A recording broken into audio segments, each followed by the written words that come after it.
O Adam, shall I show you the tree of immortality and possession that does not fade away?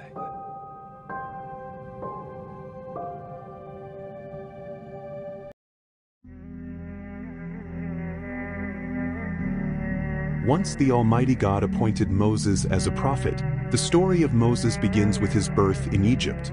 At that time, Pharaoh ruled the land and oppressed the Israelites, who lived as slaves in Egypt.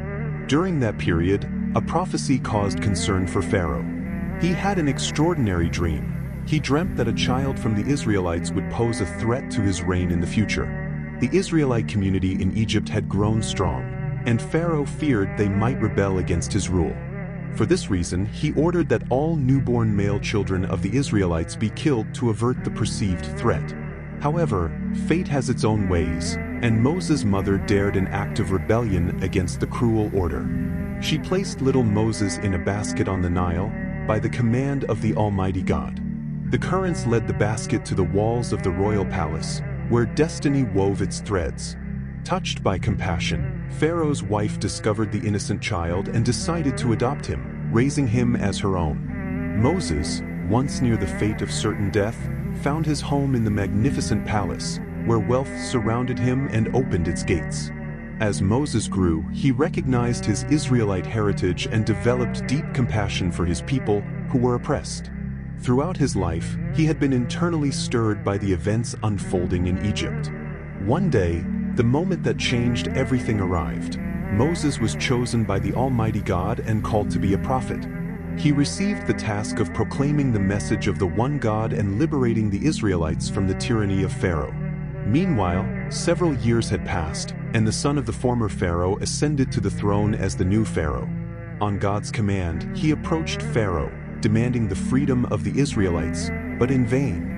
Pharaoh neither believed in the prophethood nor in the one God and refused to release the Israelites. Moses displayed numerous miracles and signs, yet the tyrant remained unbelieving and clung to his arrogance.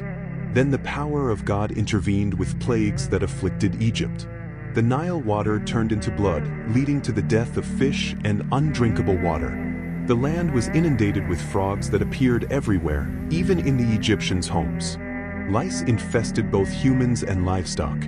A severe hailstorm destroyed crops and trees. Swarms of locusts devoured the remaining plants and trees, and a darkness as dense as despair covered the land. At the end of these successive severe trials, the Pharaoh indeed relented, and the Israelites were granted permission to break free from the shackles of their captivity. However, the heart of the Pharaoh hardened once again. He and his army pursued the fleeing Israelites to the shores of the Red Sea. Caught between the waters and the looming army, it seemed as if their fate was sealed.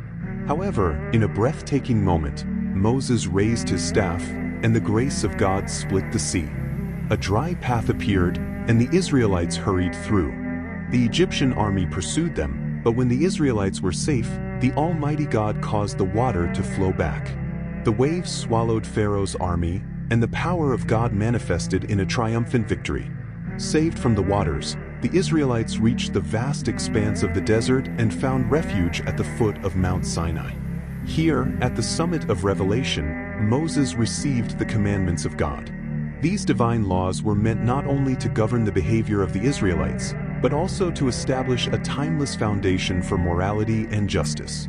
One day, God once again spoke to Moses, addressing the Israelites, and said, "I will raise up for them a prophet like you from among their brothers. I will put my words in his mouth, and he will tell them everything I command him.